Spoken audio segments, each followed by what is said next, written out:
Hello again, everyone. Today we'll be talking about the new second set, Infinity Evolved. You can see this is Odin and this is Gangnia, I think his name was. So these are the returning characters from Shadowverse. And so let's get into it. So these are the reviewed cards. We'll be not only doing the reviewed cards here, but there are some that are only reviewed in Japanese or Chinese, and we'll be doing those as well. So first off with Gildaria, Anathema of Peace. So I guess this is following the series of Anathema, the Dragoncraft Burnite being the first one. Fanfare Rally. Okay, so they're bringing back Rally. Rally essentially is just how many followers you've played. So Swordcraft is really good with this. Luminous Mage is 4 Rally. Amalia is 5 Rally. So Rally 20, I would say you would typically get maybe around turn 8, turn 9. This could be a pretty good Amelia turn, where you play Amelia, you recover 3 points, you play Gildaria. That could be pretty good. Super evolve this follower. That's pretty good. Like, I think this is the first effect of this kind that we've seen where it super evolves the follower. When another allied follower enters the field, deal 1 damage to all enemy followers. So instantly, this one, since it summons, if you play it and you have Rally 20, it super evolves. It summons 2 Steelclad Knights and gives it Rush. So you deal 2 to everything on your enemy's board, while also having 2 Steelclad Knights with Rush. Honestly, this is a pretty good card. Like, just the fact that it super evolves is already pretty good. Let's get into the next one and see if the trend continues. So we have another Anathema. Lilithim, Anathema of Edacity. Aura, Last Words, Earthright 2, Summon. Last Words. If it was Fanfare, it might be better, but Last Words. So what will happen is that if you have a lot of Earthright sigils, your opponents would likely have difficulty removing it permanently, so it might be 5 damage to face. But you can only play this at 8. So what I'm thinking is that maybe the aura does. No, the aura doesn't matter. Everything has rush in this game. So I'm thinking maybe your opponent just has such a hard time removing it that it sticks on the board, you super evolve, you clear the board while dealing 8 damage face. That can be pretty decent, but again, it's turn 8. I don't think this is that good right now. Compared to this one, the Anathema of Audacity is definitely weaker, I feel. Feline, White Frost Bloom. If you're in overflow, add a White Frost Whisper. So we'll go into that later. Bane. Ooh, pretty good 2-2 for Bane. 2-2 with Bane, that's pretty good. It's guaranteed to trade something. Deal 1 damage to all enemy followers. If I remember correctly, this has something to do with damage. Yeah. So theoretically on turn 5 you can evolve it, and then you can play this to deal all damage and to basically clear the board. It's pretty good. It's 5 cost evil to essentially destroy everything on the board. That's honestly pretty good itself. I think this is a pretty good card. Increase can really mess up Roach's turn as well. So I think overall this is just a pretty good card. Like, you need to be in overflow to get this though. So early game, it's a Bane, evolve deal 1 damage to all followers. Late game, it's a 5 cost, destroy all enemy followers. 5 costs. I wonder if there's any breakpoints for 5 costs. I might need to do a set review once everything's released to check it out. Ginsetsu and use. So, for context, this used to be an Abysscraft card. No, sorry, Shadowcraft card, and this used to be a Bloodcraft card. So, essentially, since Abysscraft is a fusion of 2, I guess they just fused these 2 as well. I think the effects are basically fused as well, so that's pretty cool, I guess. Select a mode. Summon 4 copies of One-Tailed Fox. These have Rush and Ward, I think. Yeah. So Rush, Ward, 2-3 is pretty good. Basically, Amalia from Swordcraft, I guess, but with the plus set of Last Words. You give a random allied, so I guess this is for the Ash case that you have 2. +1, +0. That's pretty cool. So you can do total 8 damage to the board. it's okay. Destroy 4 random enemy followers. Restore 4 defense to your leader. This is pretty good though. Like this clears Raumia bots. Restore 4 defense to your leader. Yeah, I think, one of the big thing about Abysscraft that I keep saying that is that it doesn't have a very cohesive identity.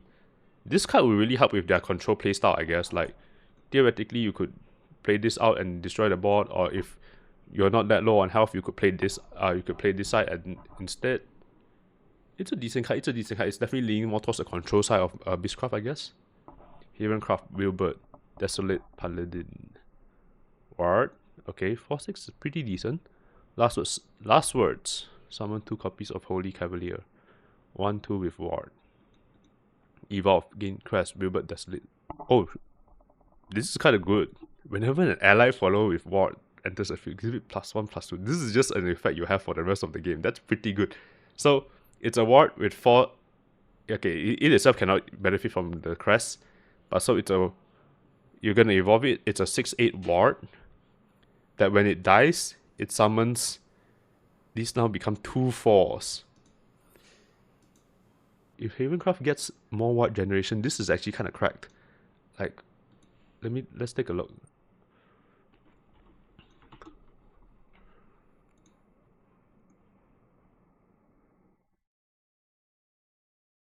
What gives?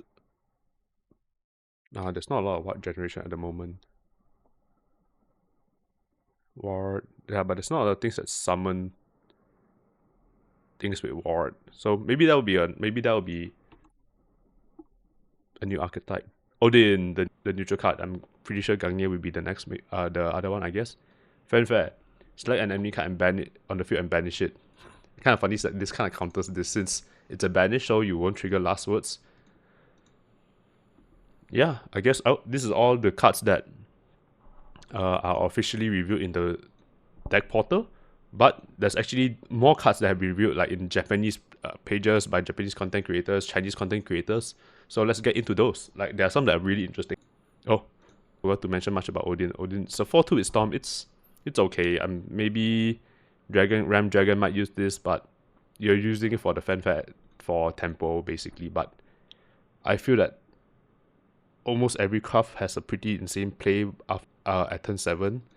Like, think of your Kuons, think of going second Orcus, banishing just one card. I'm not sure if that's good enough, I guess, because most likely the best case scenario is like where your enemy only has one card on the field and then you banish it and then you can super evolve this to deal 7 damage to face. But well, remains to be seen, I guess. So moving on to like the cards that were reviewed but still are not in the official portal. We have a Swordcraft Follower Goat, 2 costs, pretty good. Add Silent Maiden to your hand. So you add another one. Nanja Silent Maiden. What's a Nanja Silent Maiden? Let me see if we have it. I see. It's the next card. This one. Nanja Silent Maid. So 2 costs with this as ambush. This is if at night again. Oh, cool. So for let's say this is I guess this would be your 4 cost play. You could technically do it. Since fanfare you get +1/+1 and Bane, so it becomes a 3/3 with Bane and Ward. That's pretty good. So I guess you want to play this on turn 4. So on turn 4 for 4 play points, you can have a 1/1 with ambush, and then a 3/3 with Ward and Bane. That's decent, not crazy, but also pretty decent. Next one. Guidance of the Flower Garden. 2 PP gold for a cast spell. Oh, fusion. So you can just fuse card into it basically. Like maybe you have extra fairies that you don't want to use. Oh, this is a pretty good card because sometimes with Roach, your hand is just overfilled anyways. So being able to just fuse cards in to get effect, it's pretty good. You can just fuse one, so it's 2 costs to draw 2. Yeah, you can just fuse the cards that you don't want, and then it turns into card advantage. It's pretty cool. Titania. Judging from the set art, this seems to be one of the animated leaders. So it looks to be a Forestcraft. Titania, Queen of Wings, legendary Forestcraft follower. Summon a fairy. Gain Crest, Titania, Queen of Wings. Transform an enemy follower into a fairy. That's kind of funny. At the start of your turn, add a fairy to your hand. So every turn you just get to add a fairy to your hand. That's pretty strong. That's pretty strong for... I talked about the previously effects that like you would constantly fill up your hand. But then again, Forest doesn't really have problems filling their hands with fairies at the moment anyways. But he's just a fanfare, so it is pretty good. I think this really pushes the Amethyst and Rose Queen archetype. But I'm not sure if it's good enough. Even then, because they lack followers, so you need to play Arya, Amethyst, Titania. Like, the problem is the fairies only ultimately just hit for one, right? Like, unless you can do something else with the fairies. Again, I will have to wait for everything to see. Maybe there's a new gold card that really like, hey, all fairies come in with +1/+1, something like that, you know? Next one, Dragon Soul Strike, 6 PP, Golden Dragon craft spell. Subtract 2 from the cost of any card in your hand. Deal 3 damage to all enemy followers. Hey, actually, this kind of works with Feline, right? Where you can subtract its cost, so it's 0 cost, and then you can you might be able to clear the board with an evolve and the 3 cost spell that Feline gives. So it's interesting, but 3 damage does seem like a bit low for turn 6. So let's say you can ramp. It's a 5 cost. You do it on the opponent's 5 cost turn. Even for 5 cost, most things are probably more than 6 damage already. You think about Zirconia, Alouette. Next one, Pascal's Dance, 2 PP, Gold Rune Craft Spell, gain an Earth Sigil, gain crest, Pascal's Dance, count down 1. At the end of your turn, draw a card. Alright, so potentially it's just a gain. Most of the time it's just a gain an Earth Sigil, draw a card. Sometimes at the end of the game, you might draw a card and eat up all your sigils to double all allied followers attack and defense. Considering we have so much board removal, I'm not sure how good this is, honestly, but like the fact that it doubles defense is great. So cards that rely on dealing damage might be a bit hard to deal with. Like, it's rune, right? So you think about Blaze Destroyer. If you play a Blaze Destroyer and you trigger this effect, Blaze Destroyer is a 16/12. Unless they have something like Unholy Vessel, it's going to be a bit hard to deal with. Like Bane or Unholy Vessel, it's going to be a bit hard for them to deal with anyways. But Orchis does exist, so I'm not sure. It's end of turn. 10 sigils is a lot. Honestly, even if it wasn't end of turn, it might not have been that strong. Urias Levine Transcender, Legendary Swordcraft 8. Oh, that's pretty high costed. Fanfare, summon 2 enemy knights. So you're giving your opponent's knight, whenever an enemy follower comes into play, until the end of the turn, give it the following. It can attack, deal 1 damage to the enemy leader, restore 1 defense to your leader. Hold on, let me read the Chinese. Wait, so you're dealing... Oh, okay, no. Alright, so cool. So, you see there are opening and closing brackets here. So you give the following effect, it can attack. Specifically, it says, 无法攻击随仇或... Yeah, it can attack followers or leaders. I mean, that's all you can attack anyways now. So, and deal 1 damage to enemy leader and restore 1 defense to your leader is... So you are the one benefiting from this. Yeah, I guess the translation like didn't add the opening and closing brackets here. So, alright, hey, this is actually kind of insane, actually, now that I think about it. This, if your enemy's board is cleared, right, even if it's not, like, let's say they have 1 fairy on the board, this kind of, like, locks their board. Let's say you're playing against Roach. They already have a good word, the Staff Amulet. They usually play 2 Bales, and then maybe, like, May, something like that, and then only play their Roach. So, like, that fills up their board. This essentially, like, adds 2 things to lock their board. So your opponent only has 3 space to move. This also technically deals with Orchis, because Orchis summons 4 things. Raumia, this like stops Raumia's plan as well, because this just straight up counters Orchis, because Orchis can attack on the turn it's played. So this is just straight up Sword's answer to Orchis, I guess. It's actually kind of strong, and every time it comes in, it deals 1 damage to an enemy leader, it restores 1 defense. You know what, it sounds good. It might not work out as well as it sounds, but at least for the moment it does sound really good. Limaga, Untamed Wild. Let's see, select 2 enemy followers on field, give them can attack for... you see? So this would be the exact wording that this would be. Until the end of the turn. Alright, so once again, you're locking your opponent's board for 2.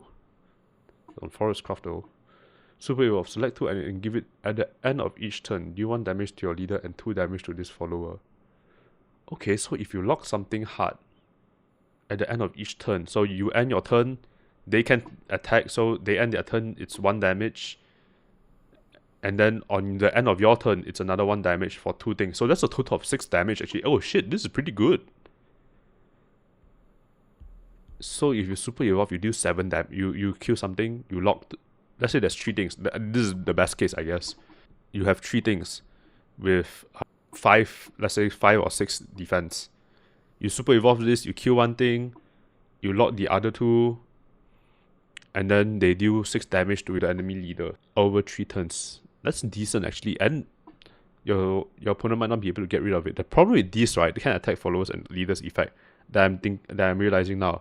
Abysscraft can technically kill them anyways, but it's also really good to counter super evolve, because they wouldn't, for anything super evolve, this wouldn't really matter, because if you're super evolving, it's most likely more than 4 damage, and on your enemy's turn, the super evolve won't take damage anyway. So I'm not exactly sure how these would play out at the moment. Can I attack followers or leaders? They might be much better than I think. I'm realizing now, this Swordcraft card is a Swordcraft counter, because Swordcraft relies on Storm, and so if you don't have Storm, it just doesn't work. I mean, it's very interesting to see though, because technically it also stops Omega even. So big endgame Storm finishers would really have to work around this card now. You know what? The more I think about it, the more this card's insane. Like, the main issue is that it comes on at turn 8, so I'm not sure how. It's the fact that you have to play it so late that I'm not sure about its impact, but it's kind of insane. I think this is the last card. Oh, second last. Alright, so Laura, Cruel Warmonger. Abysscraft.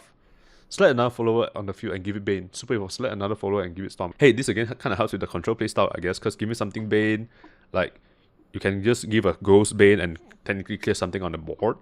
So, yeah, I think, at least for this set, it seems like Abysscraft is moving more into the control playstyle rather than the aggro. They still don't really have a payoff for hurting themselves, so that's the thing. And last one, a Goat Forestcraft follower. Hey, I think that's all the... Because this is a mini set, so I'm wondering how many goat cards there are. There's 77 cards. You divide the 77 cards, so if you... I think you will only get 2 legendaries and 3 goats, so I think we almost have all the Forestcraft goats already. Summon 2 fairies. Evolve, give all... This is what I was talking about, where we need something to buff the fairies. So, let's say you play Arya on turn 7. Turn 6. Let's say you play Arya on turn 6. You evolve it, you deal 3 damage. Now you play this on turn 7. You summon 2 fairies. You play another 2 fairies. Evolve it, and then you're dealing 8 damage phase. Oh wow, yeah, that's pretty strong actually. This is all turn 7. Technically, you could even do it turn 6, because you can play Arya on turn 5 if you're going second, and then on turn 6 itself you can play this. Yeah, and then you can rush out Rose Queen earlier even. Yeah, this is pretty good. Alright, so yeah, I guess that's mainly it. Like, I don't have anything else. Like, this at the moment, I think this is all there is. It's currently 12th July in Asia time. As of this moment, there isn't any new cards. That's all the cards. I might make a list of going through all the new changes. There are quite a lot of new changes coming with the second set, just mechanics wise. They're really good. And so yeah, this is all the cards currently for Infinity Evolved. Definitely, once all the cards are reviewed, I'll probably be doing a review on like each craft, each followers, and each legendary card. And I'll see you then. Subscribe, give a like, let me know what your thoughts, and I hope your turn 1 hand is a great one.